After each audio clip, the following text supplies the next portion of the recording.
processus lui-même. Bonjour Jean-Claude Guiraudon. Bonjour Claude Franck. Vous êtes président de CIRASTI, collectif interassociatif pour la réalisation d'activités scientifiques et techniques à l'international. Mais c'est quoi ce collectif? Disons pour faire plus simple qu'aujourd'hui c'est le mouvement français des Expo-Sciences qui développe à travers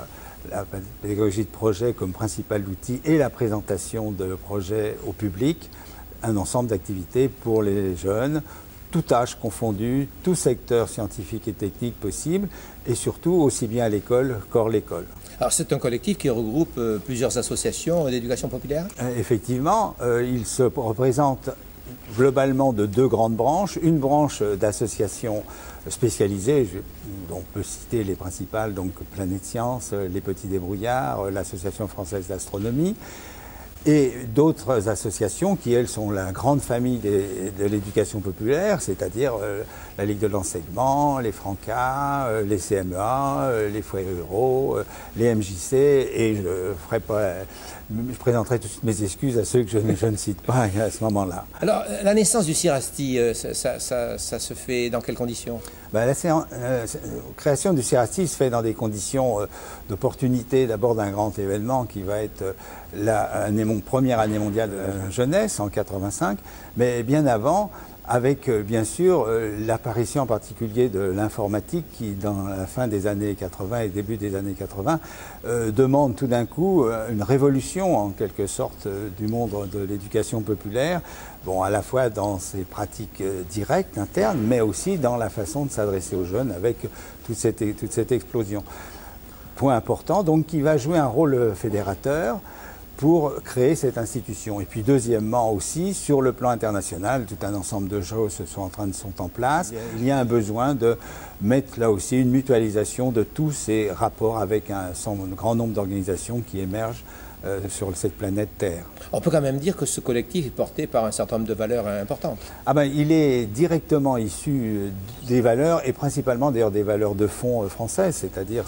remonte aussi bien à Jean Zay au moment de la grande émergence de la dernière phase de l'éducation populaire, et surtout de tous les principes d'éducation autour du travail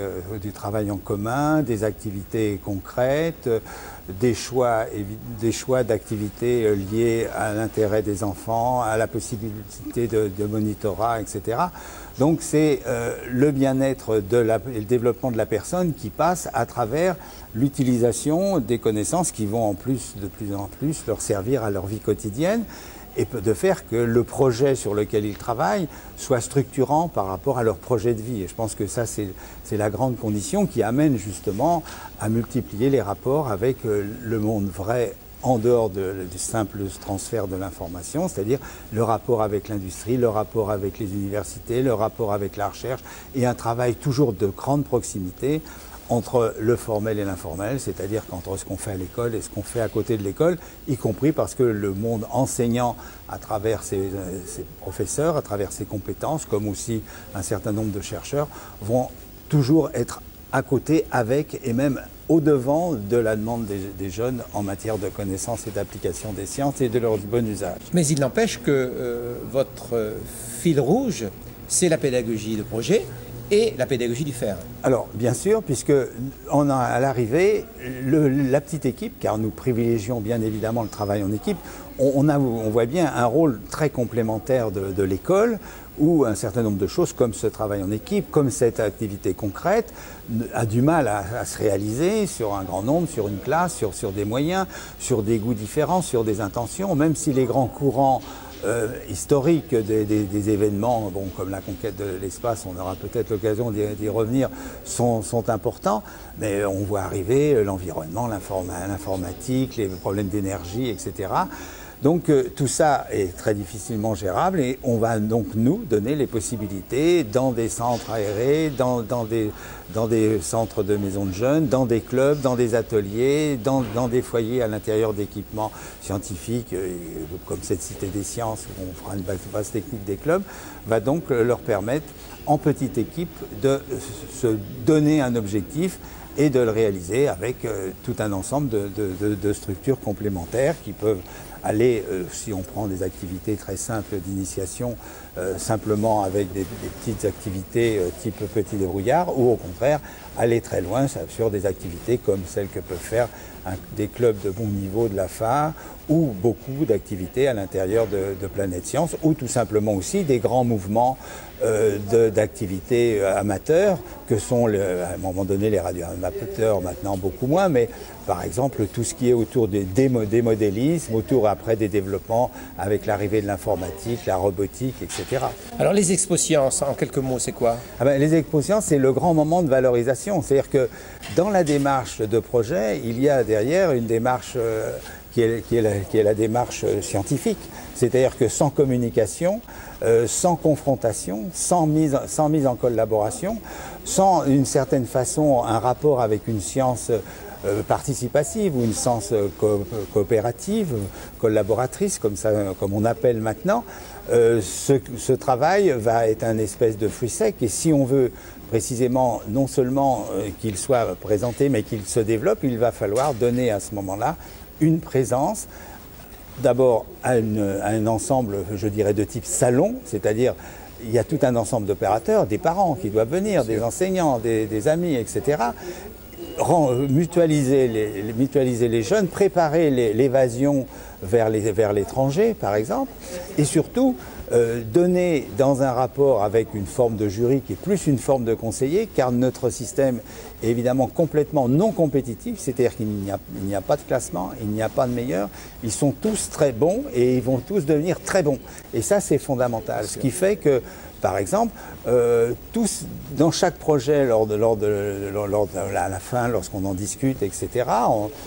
on leur donne toujours ce qui est bien, ce qui est bon, ce qu'il faut maintenant enrichir. Donc, pas de découragement, la science n'est pas faite pour se trier, il n'y a pas ici de mauvais en maths et des mauvais en sciences et qui seront bons à rien.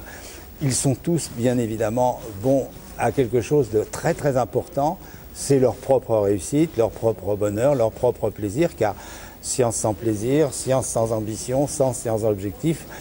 ma foi, il reste plus grand-chose de scientifique, ça s'appelle l'endormissement. Expo-sciences, c'est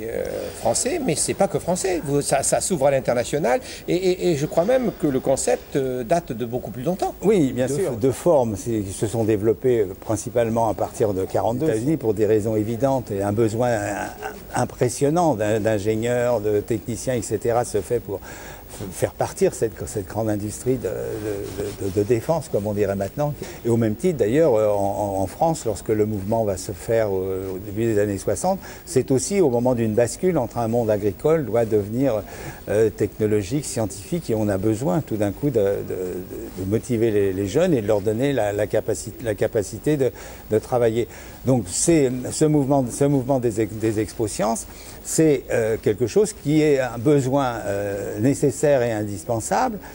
au moment où on veut que les jeunes s'intéressent aux sciences. Même encore aujourd'hui, on constate qu'une demande qui nous est faite par les institutions, c'est de dire faites-nous plus de chercheurs, faites-nous plus d'ingénieurs. Ces carrières semblent abandonnées, semblent déshéritées pour des raisons XY, sur lesquelles on ne va pas s'étendre. Gonflez-nous d'enthousiasme ces jeunes. Et puis surtout, aujourd'hui, si on reprend une référence mondiale,